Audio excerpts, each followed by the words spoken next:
Hi everybody. I'm just watching the movie The Village.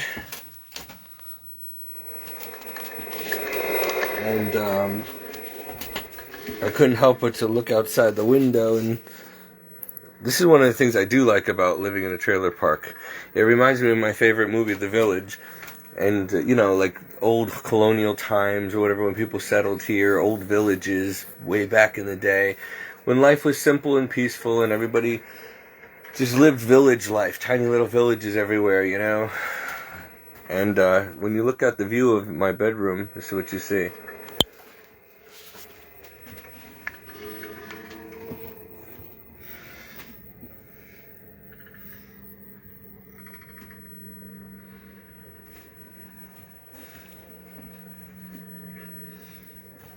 Village life.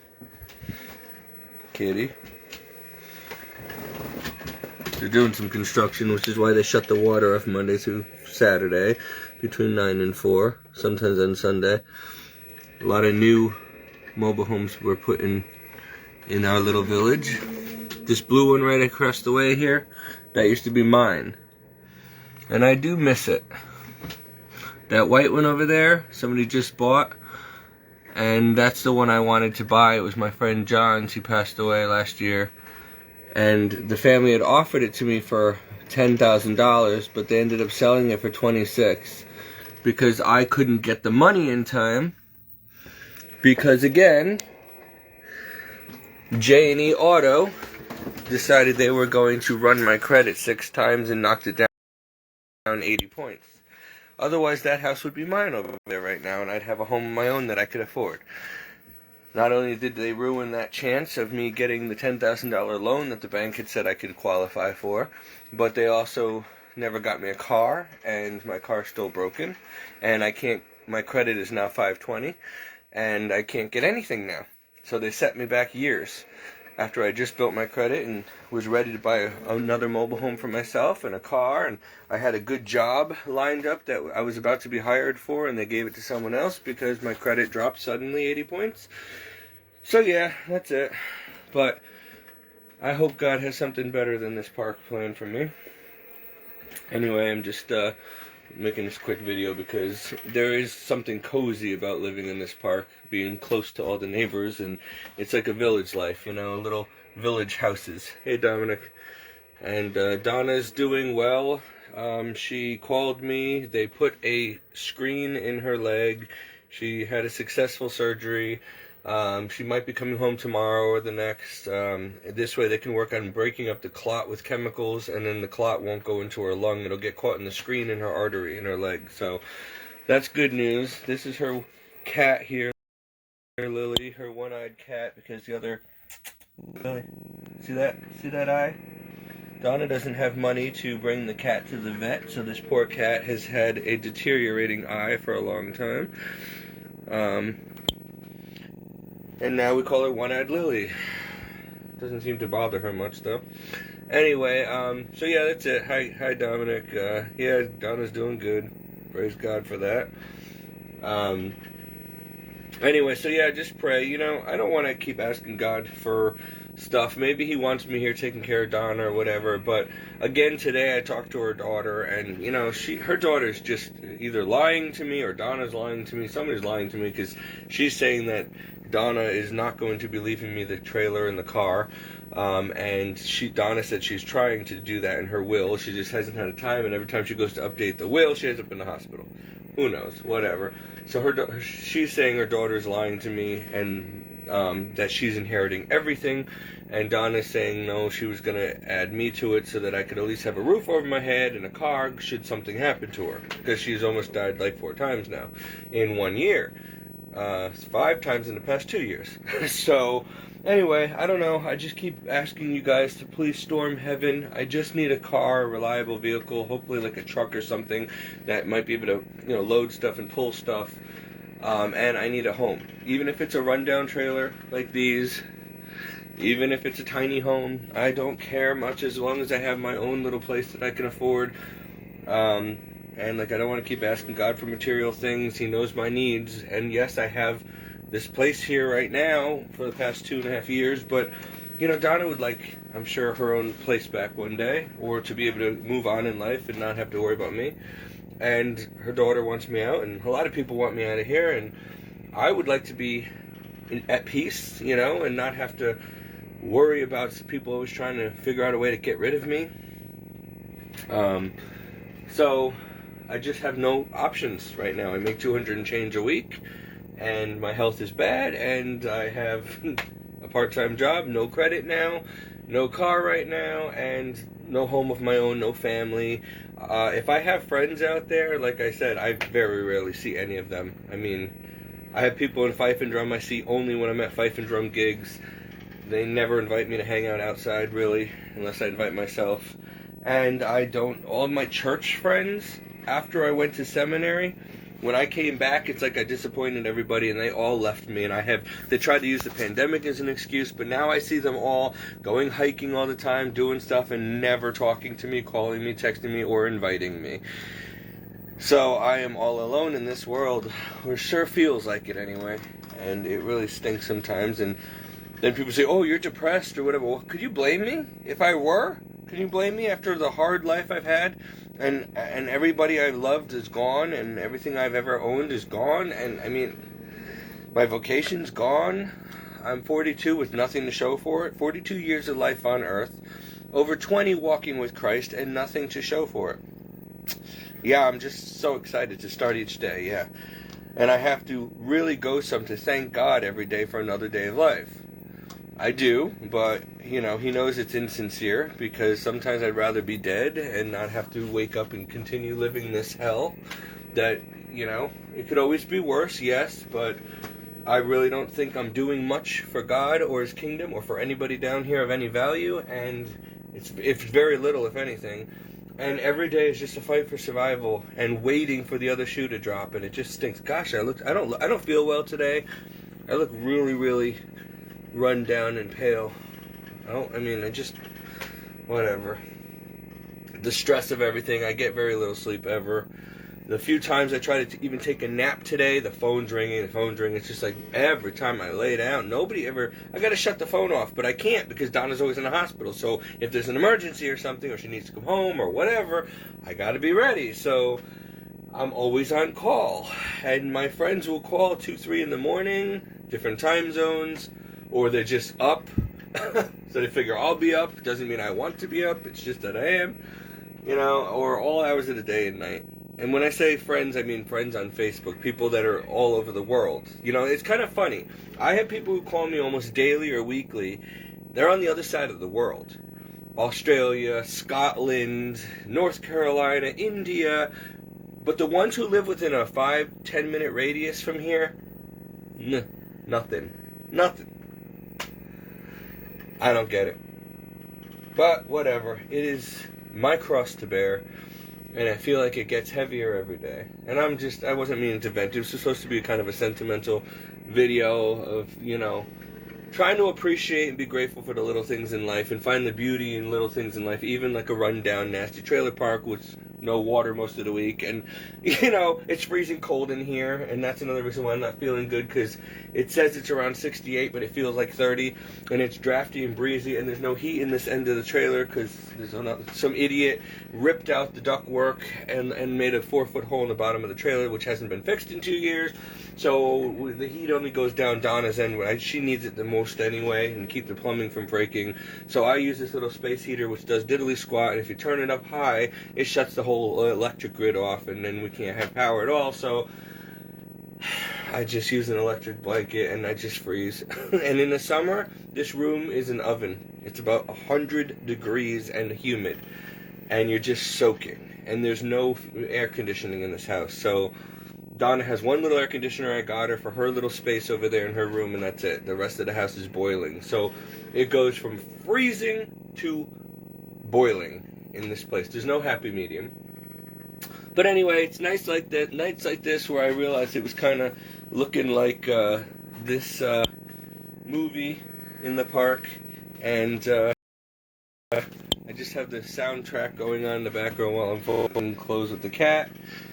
And I looked out the window, and it looked like a little village, and it kind of made me happy for 5 minutes. But Then it also made me sad because that used to be my trailer there, and there's a lot of memories. They're bittersweet memories when I had 2 little dogs I loved, and I had a life, and I had nice furniture, and I had a place of my own, even though it was a dump. It really was bad. But I made it. It was my home. You know, you learn how to be humble and grateful for whether, even if you have a cardboard box, if that's all you have, you're grateful for it. You know, I've learned a lot about being humble. Not like I was ever that proud, you know. I wasn't raised with a silver spoon, but I wasn't raised poor either. My family lived very comfortably. We weren't rich, we were middle class, but we lived nicely compared to how I've been living after my dad died.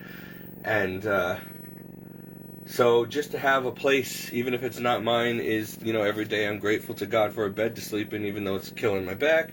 And, you know, it's still better than being on the street.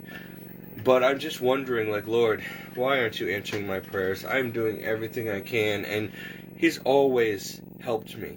You know, last time I needed a car years ago, I heard His voice, go there, get that truck you've been looking at. And I'm like, the price tag's too high on it. They're going to want $3,000. I only have $1,000. Go back there and ask. So I went back there, I prayed, I went there, I told them my story, they didn't care, they didn't want to budge. I get in the car, I start crying, I said, see, Lord, they're not going to give me that truck. All of a sudden, I get a phone call. You know what? Come back. It's yours for $1,000. But the truck needed about $10,000 worth of work. So the next couple days, my God is awesome.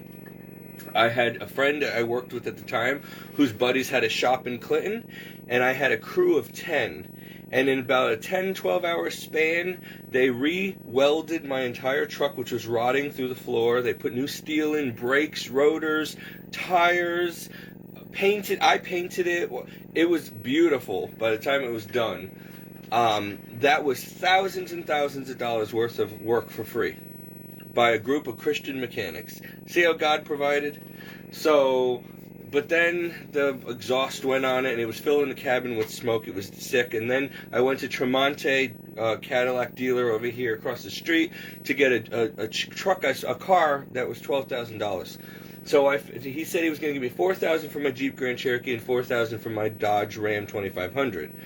He ends up taking both the cars, and instead of taking $8,000 off of the $12,000 ticket for the other car I wanted, the newer car, they added $8,000. And they wouldn't let me see the paperwork until I signed electronically. And when I got home, I tried to dispute it the next day. I ended up having the car repoed because I could not afford the payments. They said it wasn't going to be more than $200 a month, and they said that it was only going to be a couple $1,000, a $4,000 car, because they took 8 off. And the guy just laughed at me, and they stole my vehicles. They got away with it, and I ended up, now I have to wait 7 years for my credit to clear of a second voluntary, surrender of a vehicle. Setback after setback after setback after setback, ever since my father died. And I feel, it's just like been living under a curse. Then I finally got to go to seminary, and I was so happy. And you know what happened there. And that just that was like the last thread almost of my life. And now I'm back here in this park, but I don't have anything left. And as much as I've been trying to get myself back on my feet, illness after illness, setback after setback. Donna's constantly in the hospital. People come and they took advantage of me again and ruined my credit. I lost jobs because of it. I lost everything, and I don't know what to do. So I'm just like praying for death now, because I'm like, Lord, this is ridiculous. I cannot do this in my situation at 42 with no help, no money, no credit now. It's done. It's over. I might as well just roll over and die. And unless there's a miracle, and unless you know someone who's going to buy me a car and buy me a house and give me a real good paying job, there's no way I can do this.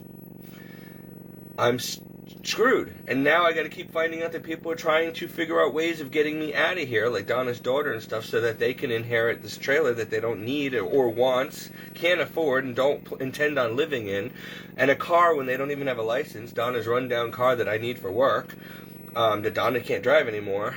So why do you want to take away what little I have left to survive?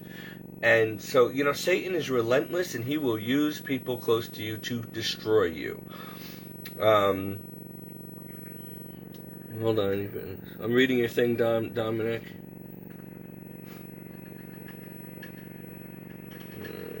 Well, thank you. I know a few of you guys who do bother to watch my videos. You know, thank you guys for the encouragement and support. Sorry to always be gloom and doom or always grumbling and complaining, but I am getting depressed now. I mean, this is just hard. You know, I don't have a wife and kids or a family. My family's 5 minutes down the street, but I'm not even allowed to call or text them. Okay? Ever since I went to seminary, they said don't ever come back. And when I came back, they did not even let me in the house. They're like, goodbye, you're done. We told you not to come back to Connecticut if it didn't work out. We warned you. We're not taking care of you. They won't even let me send my mail there. And then when I send them Christmas cards and birthday cards in the mail, they send them back to me with a note saying, we're not even opening it. Do not send us anything. I cannot tell you the pain that my own family has inflicted on me, let alone my friends and everybody in life, the church. I mean, I could see why people leave the Catholic Church. I have every good reason. Almost molested several times growing up by priests. You know, went to seminary, was treated horribly, was kidnapped, almost killed, and lost my vocation, put out on the street, and yet here I am still defending the faith. Because it's not Jesus' fault, and it's not his mother's fault that human beings turn evil.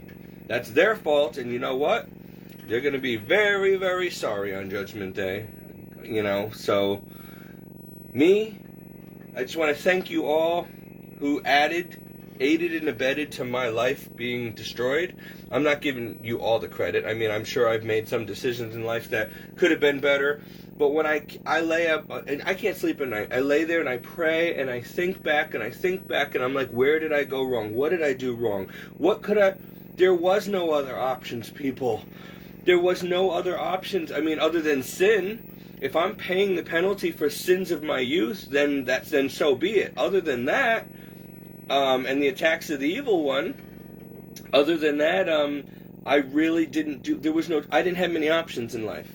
I always did the best I could with being disabled and having a family that I had and having no money, and never being able to hold a good paying job or get a good paying job because I never had college. And, you know, like everything that happened to me, loss after loss, how many people I've lost, girlfriends, friends, family members. You know, I almost lost my life several times. I've lost my cars. I'm lucky to still even be alive. And I can understand why people commit suicide, you know, because it is a lot to bear sometimes. I only hope that I make it to heaven. Maybe this is helping me get to heaven. I don't know. Because this life stunk. And I don't want to be out of the pot and into the fire, if you know what I mean. If I end up in hell, then everything was for nothing. And I wish I was not even created. So I'm just still hoping, I'm holding on to hope that I'm going to make it to heaven and things will be better. I'm holding on, hoping that, you know, I'll at least make it to heaven and God will make it up to me there. I don't know, because this stinks. And then with the tribulation hot on our tails and World War III on the brink and just the way, I know we're in the end times, it's obvious. The world is getting worse and worse. People are getting worse. It stinks to have to be down here. And it's like the future's not looking very bright. We are the only brightness, the Christians are the only light in this dark world. And we have to shine bright, otherwise there will be no light. And it really stinks, because the light in this world, the salt of this earth, we Christians, we Catholics, people don't want us here. They literally hate us. And it's like, do you have any idea what this world would be like if all Christians vanished tomorrow? It would be hell on earth. There would be nothing left to hold back Satan. You really need to be careful what you wish for, people who hate God, because he has not yet lifted his hand completely from this planet. But if he were to ever take us home and back off, and there was a rapture or something and left you to your own devices, God help you. Then you're going to see what hell's all about. So you better not be hoping for that. You better convert while you still have time. That's all I'm saying. Those are my messages. And listen, I'm not trying to win a Nobel Prize here, but if I can go through all that I have gone through in my life and still preach the gospel to you and still preach Christ to you and still tell you, no matter what happens to me, you need Jesus and that he loves you and that you have to do this, you have to convert, and you're running out of time, then, and perhaps that's why God stripped me of everything, so I have more time to focus on Him, and on prayer, and on preaching. Because somebody's got to do it, and the priests aren't allowed to preach the way I do, because they'll get defrocked and lose their job. Because somebody will say they're politically incorrect, and they'll end up in trouble. So the church can't even preach the way it needs to, so that leaves people like you and I. And most people out here do not dare preach the way I do, because they'll lose their jobs, they'll lose their family, they'll lose their friends, they'll lose their respect of their church brothers and sisters. Everything I'm going through, they don't want this to happen to them, and I can't blame them. But you know what? What are you going to say to Jesus on your judgment day?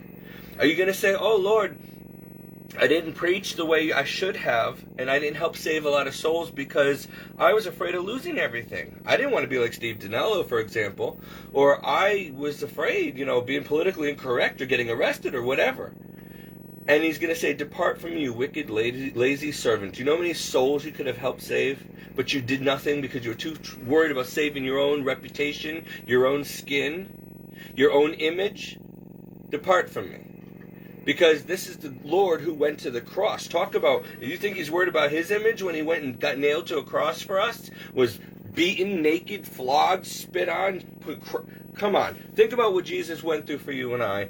And then worry about your reputation and who doesn't like you. And maybe you'll lose your job or your house. He didn't even have a place to lay his head. Okay? He was born in a manger for us. And you're going to sit there and worry about you and your reputation? No excuse on Judgment Day, people. No excuse. So Christians, if you're going to call yourself a Christian, you better step up your game and you better do it now. And if you're an atheist, you're an idiot.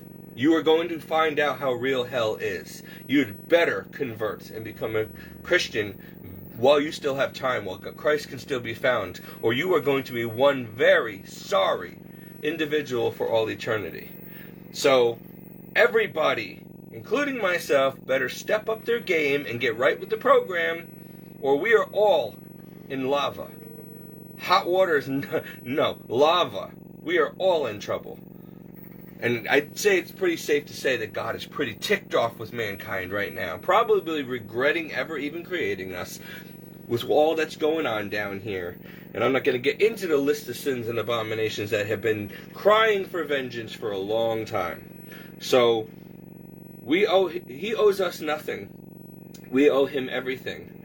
And so if we can't at least obey and love him, then we deserve the hell we get. We brought it upon ourselves. So anyway, I don't know what you guys are doing on your Sunday, which is supposed to be a day for God and rest and spending time with family and helping the poor and the elderly and the church, and that's God's day to do things for God and to be focusing on him all day and meditating on him and being grateful and praying and interceding. And most of you are sitting there just enjoying your Sunday. If it were summertime, you'd be at the beach or at a football game. Some of you are watching TV, doing drugs, sleeping around, whatever, overeating, whatever it is you do. Hopefully you're at least spending quality time with your family. And that's the perfect time to be praying a rosary together, or reading the Bible together, or at least talking about God, or praying, or at least saying grace at dinner, something. Hey, you're cooking dinner. Well, yes, most people do that also on Sunday at this time. But anyway, I'm just saying, guys, I'm not trying to, hammer things into you. I'm just putting on what I think the Holy Spirit's been putting on me. There's not enough people willing to boldly preach the truth. And yes, it has cost me everything. Somebody had to do it. And I was already considered a loser no matter what I did or had in my life. My whole life. My teachers hated me. Most of my schoolmates hated me. My family hated me, except for my dad and my grandmother. Everywhere I've gone, I've been bullied and hated. So, you know what? It wasn't that hard for me to say, forget it. I'm going to go with Jesus then. I'll give them a reason to hate me. Now they have a legit reason to hate me.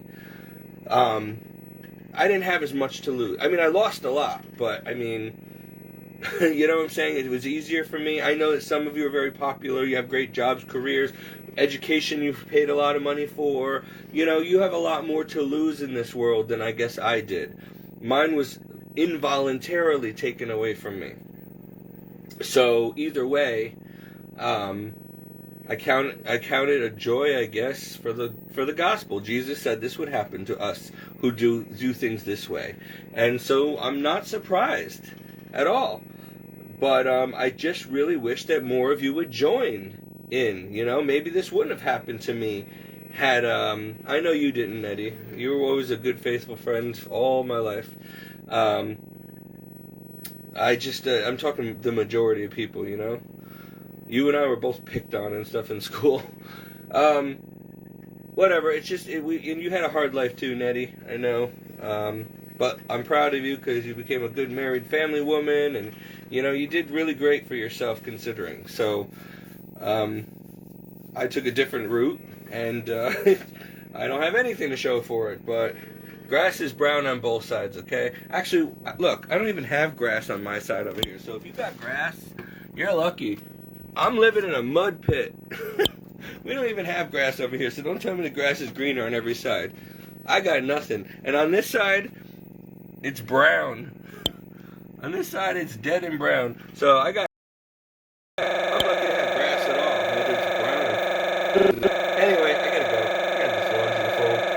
I just needed a break from the monotony and the sadness of realizing how alone I am and pathetic that I'm putting on my favorite movie in the background and just reminiscing on times that passed that I can never get back. God bless.